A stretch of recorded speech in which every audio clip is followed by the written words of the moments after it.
Hey y'all. Y'all know I'm clicking the wrong damn. Okay, here we go. Let's talk about real life issues, love and relationships. Let's have a good time with the missus. Yeah. Celebrities. Let's talk about current events. Let's talk about things you don't see on regular TV. So join in on PG Time.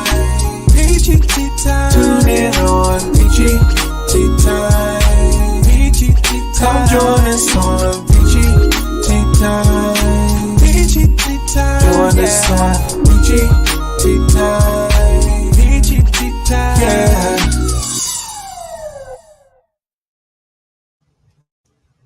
Hello. Oh, let me put my microphone. Hey y'all. Now I told y'all I wasn't even gonna say nothing. And I wasn't. But I guess it's only polite if I say something. Oh, how y'all doing? Hey Chrissy. Now, this is 2 avatars in 1 week. Okay. It is not supposed to be like this at all. But this interview literally just came out this morning. So I was like, I gotta play this for everybody that watched my Saturday show. If you watched my Saturday show, I talked about the police officer that was shot and killed in Detroit. Let me see if I get his picture up here. Let's see. His name was Officer Loren Courts. And I showed y'all that man picture. I showed him his picture. Let me see. Maybe I'll just show y'all a quick little clip of it. How about I do that? For those that don't remember, I'll just show y'all a brief. It's gonna be very brief. So I could go ahead and get this interview going. This was, I must say, one of the best interviews I have seen on YouTube. And I was just amazed. The young lady, she had a lot to say. And she told everything. She explained everything very well. I actually thought that the doggone lady was black as far as his partner. When I found out that he had a partner, I thought she was black, but she wasn't. She's actually white. So let's go ahead and play this clip right quick. Like I said, this is just the clip of her and the officer. Okay, I'm gonna show that on a different day then. Okay, so let me go ahead and get to it. I don't want to have y'all holding and waiting for too long. I'm just trying to find a quick video to remind y'all on what I showed on Saturday, because I know everybody may not have gotten a chance to see the video. So I'm just looking for a quick one. Y'all know I'll be having so many clips. Okay, here's one right here. This one shouldn't have been too long. Let's see. Oh no, that's too long. No offense, officer. You know, we need to give him all the time. And y'all know I gave him all the time on that first show. Okay, we'll show this. I know this one wasn't that long. No, this one wasn't that long. So I'm going to play this first. And then this is just a recap. Okay? This is just a recap. So let me bring this down. This is the actual interview. But I'm going to bring that down. Bring up this other one for those that are not familiar. Okay? If you are not familiar with this story, this will give you a little insight on what's going on. But if you watch my show on Saturday, you know everything that happened. If you have not watched the Saturday show, it's still up on YouTube. It's still up on my Facebook page. You can go back to it and watch it at any given time. So this is Officer Loren Courts. So I'm going to go ahead and play it. And then after this, I'm going to show you guys the interview. After the interview, the end of the show. Okay, I won't be coming back on. So here we go. We begin tonight with tragedy for Detroit. The city's first police officer shot and killed in the line of duty since 2019. Thank you so much for joining us tonight. I'm Carolyn Clifford. And I'm Dave Llewellyn. Officer Loren Courts was killed in what Chief James White is describing as an ambush. Courts and his partner were responding to a shots fired call when the suspect shot into their patrol car. Courts was hit in the neck. The chief says his officers did not even have a chance. Our Team 7 coverage begins now. Kimberly Craig just spoke to the Courts family. Ross Jones has the calls for change going forward. But we begin with 7 Action News reporter Jim Kurtzner live on the city's west side to walk us through this investigation, a tough task for this department. Jim? That's right, Dave and Carolyn. We're going to show you what happened out here on surveillance video in a minute. Chief White talking about a lot of things today, but including how they need help with the courts and lenient judges. He says their cops on the street make arrests for gun violence out on the streets. They get charges, but when the guys go into court, too many times lenient judges don't give them high bonds, don't keep them in jail pending charges and pending trials. They need to be locked up, the chief says. How many times did we stumble onto someone who should have been incarcerated that's out on the street committing another act? So it has a tremendous impact. You know, I'm not standing here reporting on a fist fight that keeps happening in and around our community. I'm reporting on double shootings, triple shootings, people in drive-bys. Look in the upper left corner, random gunshots going out of a second floor apartment window onto Joy Road on the west side. This is at 7:30 last night. 9 minutes later, police arrive. This could be the car of the officer killed inside it. It goes out of camera range. The police chief calling this an ambush. They had no chance. They had backup. They used their training and their tactics. And the murderer shot the window out of his apartment and immediately shot the officer while he was in the car. The chief calls Officer Loren Courts, who died, a hero, and his partner in the car with him, Amanda Hudgens, also a 5-year veteran, 34 years old, a hero. The gunman would be killed by other officers, but not until some tense life and death moments passing. He made a choice that many people in the same circumstance would say they would make, but it's the first time I've ever seen anyone make it. She made a decision to put her life not on the line. I think she just prepared to die. She braced herself to be shot in the back of the head or in the back while she administered first aid. Now, another note about this case, a 19-year-old gunman who was killed out here did have a case pending over in Macomb County. He allegedly shot into a crowd last month in East Point, but the prosecutor over there says he didn't issue those charges because they were waiting for physical evidence coming back from Michigan State Police and the crime lab.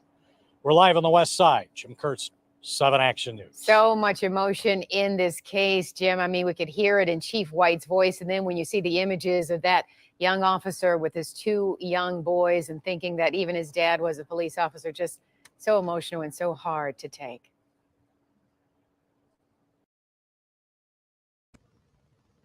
Yeah, he had the girl and the boy. She just don't know what the hell she's talking about. But it's okay. Okay, so I'm finna show y'all the interview. Now, I must say, when I do these clips, y'all, when I watch them before you guys watch them, of course, because I want to make sure I have my commentary together and all of that, what I'm going to say.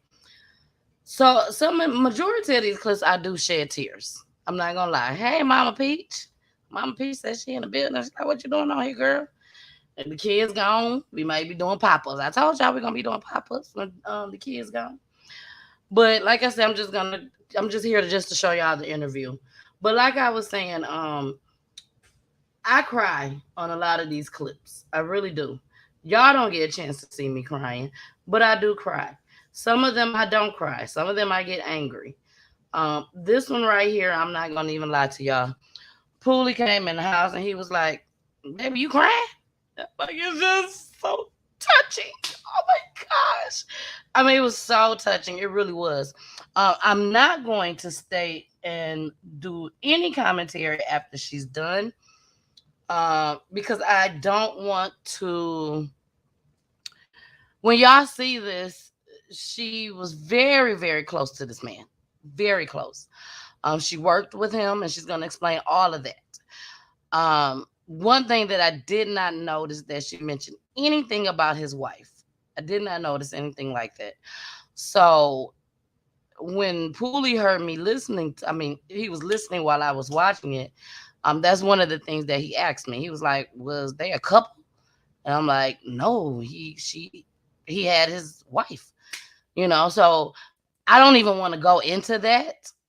I really, really don't. So that's why I'm not going to come back after the show, because I know once y'all get started, I'm going to get started. So I really don't even want to touch on that at all, because at the end of the day, he lost his life, and that's what we're here for. And this young lady was right there when it happened, and she risked her own life for this man.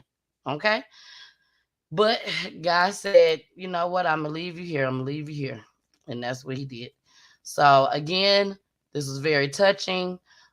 She wasn't just an officer; she was truly his friend. She was like a family member to him. Her kids loved him. Everything. So you guys are here able to watch it right now. And this is the full interview. It's 18 minutes and 29 seconds long. I really hope you guys stay on and watch it to the end. It's very, very interesting. So here we go. To tell me a little bit about your partner. Tell me some more. So you guys actually started the academy together? Yep, he was my first friend. Okay. You've already started to tell me a little bit about your partner. Tell me some more. So you guys actually started the academy together? Yep, he was my first friend. We sat next to each other in the academy. I helped him study for legal. I found ways, because he had a harder time remembering things. I would come up with stupid acronyms, and so he would remember it. And the day he passed legal, it was probably one of the most exciting times of my life, not just his. Incredible. So then you guys graduate, and then you become squad partners at So at first I got sent to the east side. We didn't get to pick where we went, and he was at number 2. And we talked every day, texted, called every day, anytime. And he would just tell me how amazing number 2 was. And it's not that I didn't like the east side, but I missed him. I wanted to be his partner. So we texted, talked about it. I put in my transfer papers, and within a couple weeks I was over there, and we were partners ever since for the last 3.5 years. Okay. So you worked over at another precinct for 2 years, Mhm. and then after that you came over to the second precinct. Yep. So you guys were buddies at the academy and then on the job. So you worked with him every day. Yes, every day. Oh, wow. 16-hour days. We worked doubles together. We did everything together. Incredible. What kind of person was he? Amazing.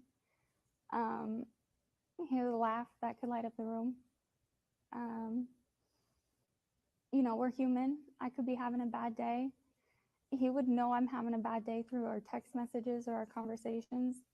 And he would show up with an energy drink and some kind of candy that I loved, just to make my day a little better.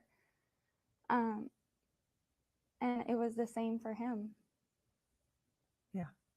You guys were more than partners. It sounds like it's like you guys were best friends. Yeah, he was my best friend. I've never connected with somebody in such a soulful way that, it's more than you can even describe.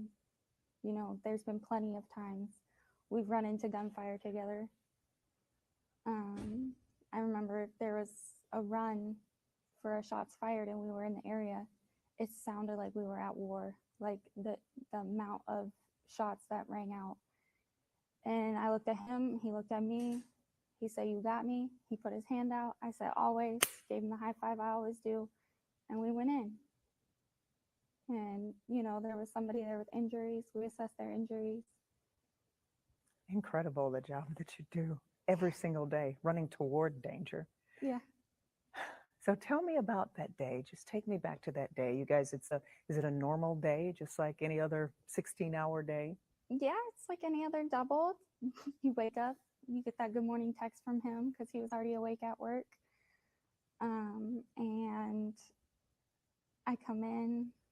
We all decide to barbecue, so we're barbecuing. The captain's down there At work, you mean? Yeah. Oh, okay. Because we have a girl there, and we're just all enjoying each other's company. And then the run came out, and when the run came out, we were backing. You know, Detroit is so short-staffed on patrol, but the patrol is family just as much as ops is family. So we were backing them, and we were singing. Singing all the time, but as soon as we got close, the radio got shut off. We pull in. I remember hearing the gunshots, seeing the muzzle flash, feeling the glass break, and seeing him get out of the car as I'm getting out of the car. And we run in sync. We move in sync. Everything we do is in sync. He goes one way, I'm going the same. We got each other always. And I see him holding his neck, and then he collapsed. And I screamed a horrific scream. I couldn't, the East Side heard me. Everybody heard me. I know the city of Detroit heard me. And I just held him, and I held pressure. I remember turning around, and I remember seeing the gentleman holding a Draco. I knew what it was as soon as I seen it, and I just looked at Loren, said, I love you. I wasn't letting go of him, because I won't ever let go of him. And I just held on, and I turned my back. I couldn't drag him to cover because I couldn't let go. So the only thing I could think of was to be his cover and just hold him. So you have your back to the gunman. Yeah. And you used your body to shield him. Yeah. What is going through your mind? To save him. Just help me. Like, you can't leave me here. So, like, you're my first friend here. Were you talking to him? Were you saying, you said, I love you? Were Yeah. you trying to I keep just him? begged him not to go. I could feel him breathing, and then it's slowing down, and I just started to scream, help me. And I feel like he was watching over me, because that's when the other officers came. Because I was bracing to get shot by a Draco in my back. We have body armor. It doesn't protect you from a Draco. It doesn't protect you close. So I wanted to hold on because I knew all my weight on him might help him. And then everybody started coming, and we were able to get him in a car. You helped to get him back in the squad car to take him to. Mm-hmm. I jumped into another scout car, and I said, get me there. And Loren and I always talked about the what ifs. You know, we had to have that conversation. He didn't want anybody else to call his family.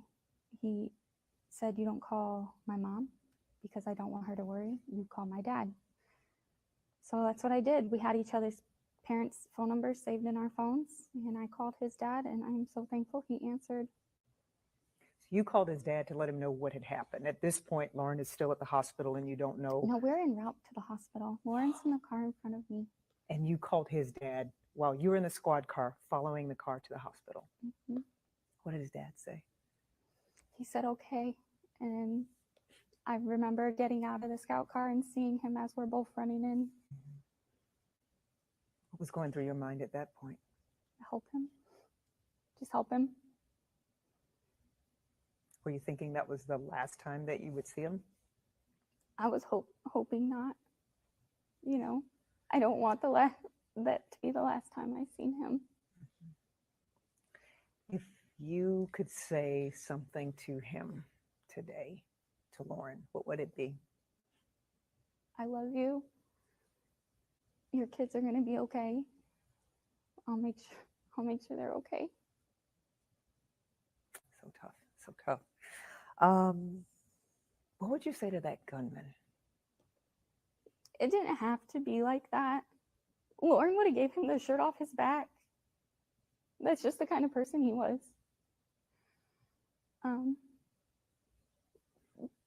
If you didn't have to do it. Like, I don't know why anybody would want to do that. But you didn't have to. The chief has come out on television and time again called Loren a hero. You're a hero. How does that make you feel? What do you think about that? It's hard.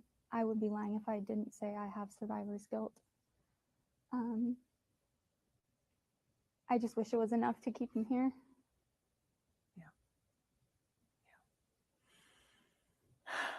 How do you get the strength?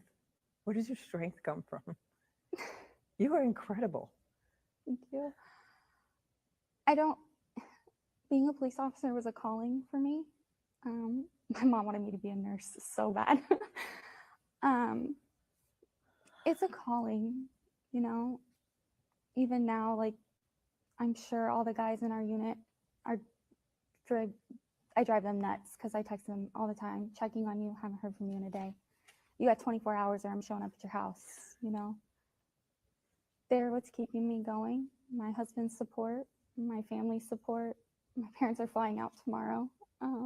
From Washington State? From Washington State to be here with me. My kids' support, even though, you know, my middle child, that was her Uncle Lolo. She sees him, she just takes off running and just jumps in his arms and gives him a big old hug. So you guys are so much more that you're like family. You really are family. mm-hmm. I mean, we say that, but you are really family. Yeah. Anything else you want to say? I mean, people have just been so into this story, you know, and it's just heartbreaking.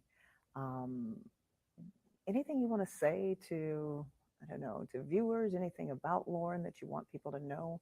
Anything about you that you would want people to know? We're more than just cops. We're human first. Yeah.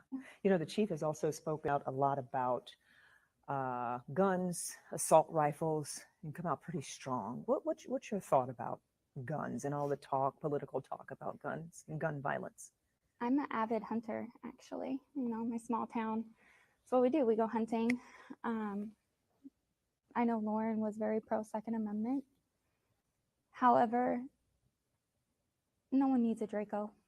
Your 2 minutes of coolness looking online is my lifetime of hell, his kid's lifetime of hell. Yeah. There's no need to have those.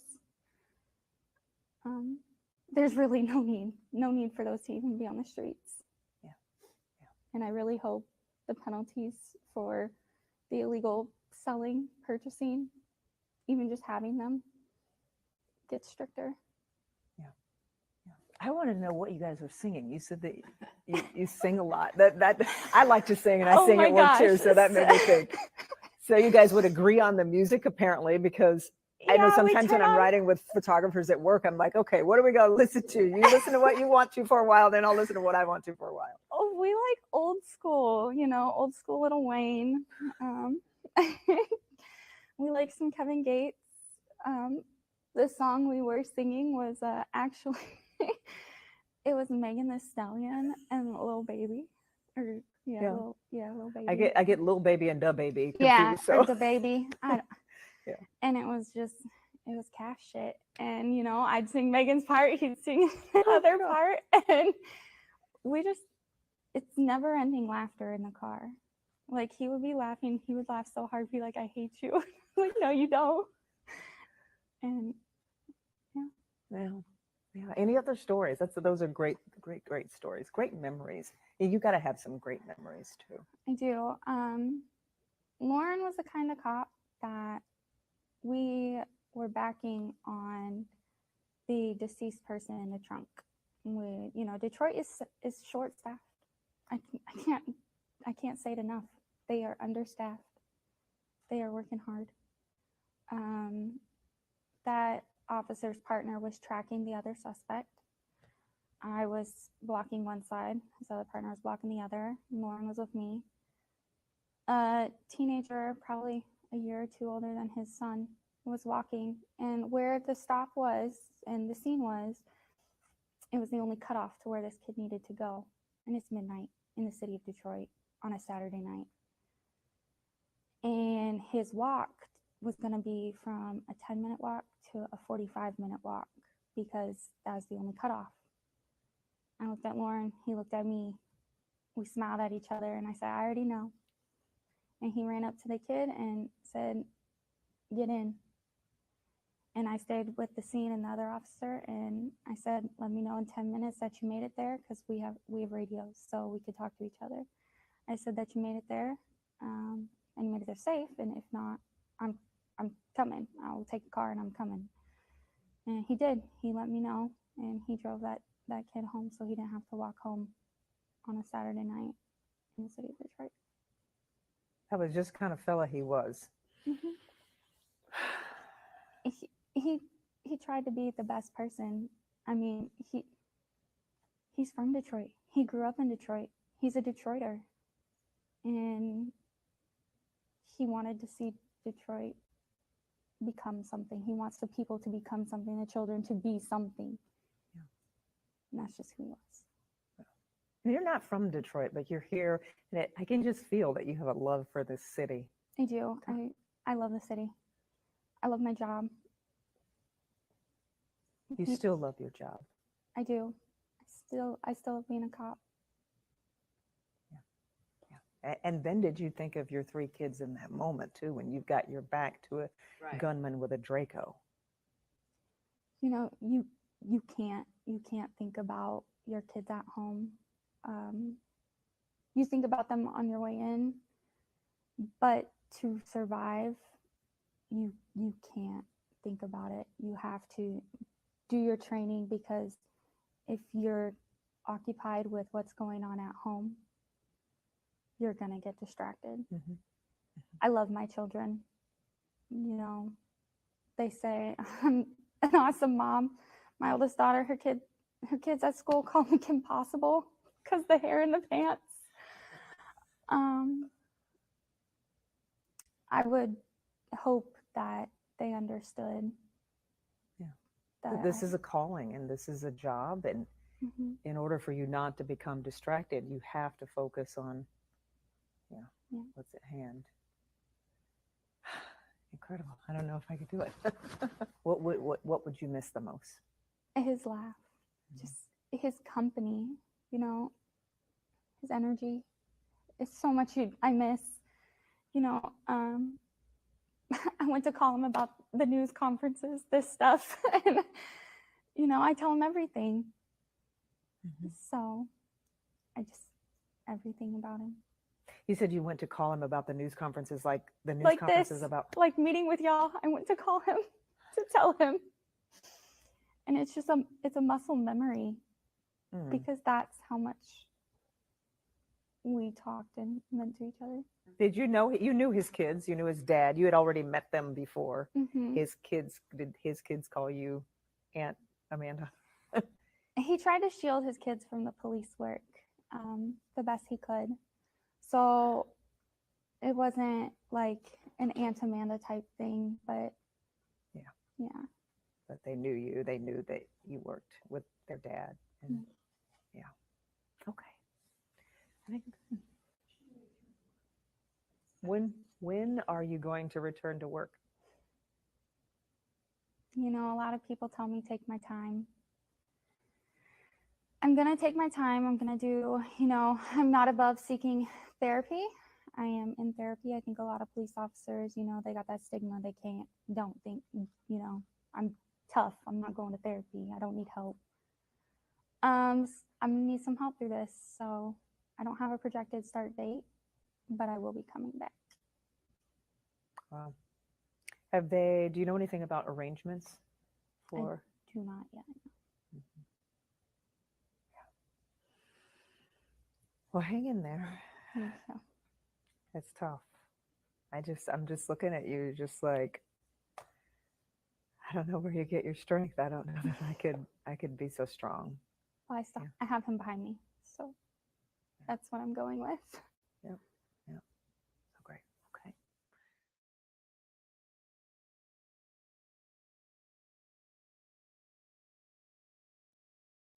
Y'all, that concludes everything. Y'all, I wish I could see her.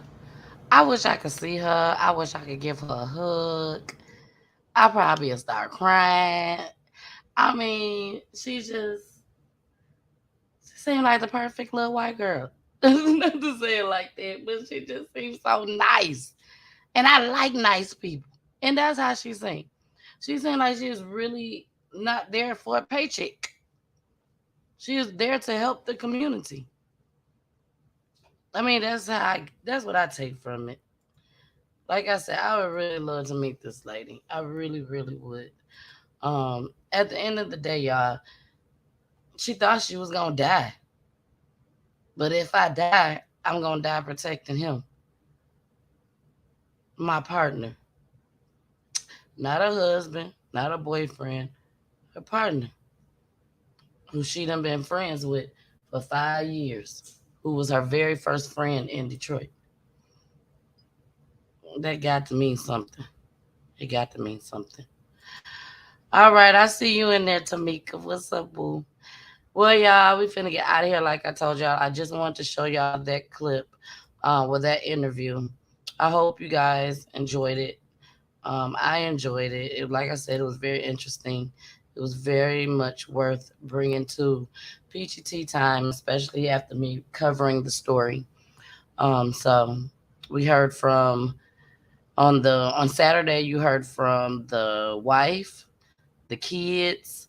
You heard from his parents, and today you heard from his partner, who was there when it happened, who has been there with him for the past 3 years, 16, sometimes more than that, hours per day. Like she said, 14, 16. So I know she going through it. I know she going through it just as well. So, all right, y'all. Here go my babies, and we will see y'all on tomorrow. Okay, we'll see you on tomorrow. Me and Jason. We will be on with the family. And oh, thank you. Amazing story. Thank you, Lisa.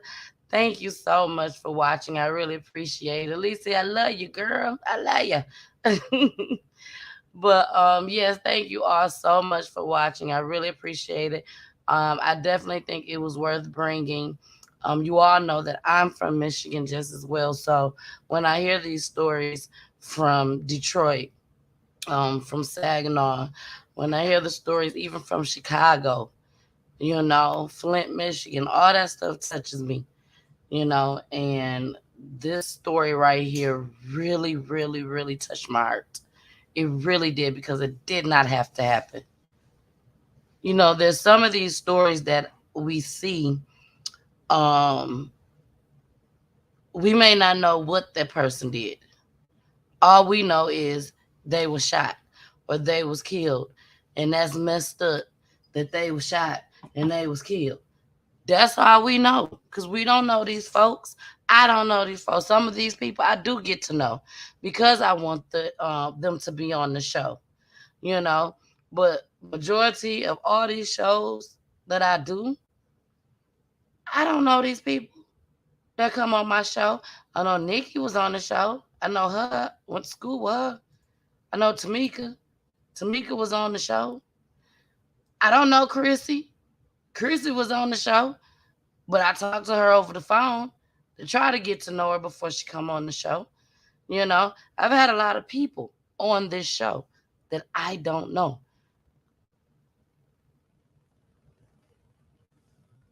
So for this to be a black officer, a man doing the right thing for Detroit, from what I know, from what I see off of these clips and what his family said, and for you to just get shot because you going down the street to see where shots fired at, doing your job, and this little 19-year-old take you up out of here from in the window? You don't even see it coming. This nigga in the window, and you just take him on out. I don't even think he knew that that was Officer Loren Courts and Officer Amanda Hudgens. I don't think he knew that. He just was shooting. He was shooting at the van that was coming down before. So when you see stuff like this, Nikki, you can't help but say it's sad. This is sad. Exactly. Like I was saying, some people do shit that we don't even know about, but we see them on the news. Family members on there. Oh, I'm so sorry this happened. He was a good person. She was a good person. All along, some shit done went down and they was involved and they wasn't all that nice of a person. But when you see for yourself, like, this shit literally should not have happened to this man. That's hurtful. I cried this morning listening to that. I cried on Saturday. I cried on Friday when I found the clip.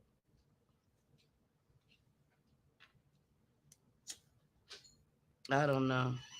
Like I said, it's a sad world that we in, and I wasn't even supposed to be on here. Not tonight. Not tonight, Nikki. Tonight was my off night.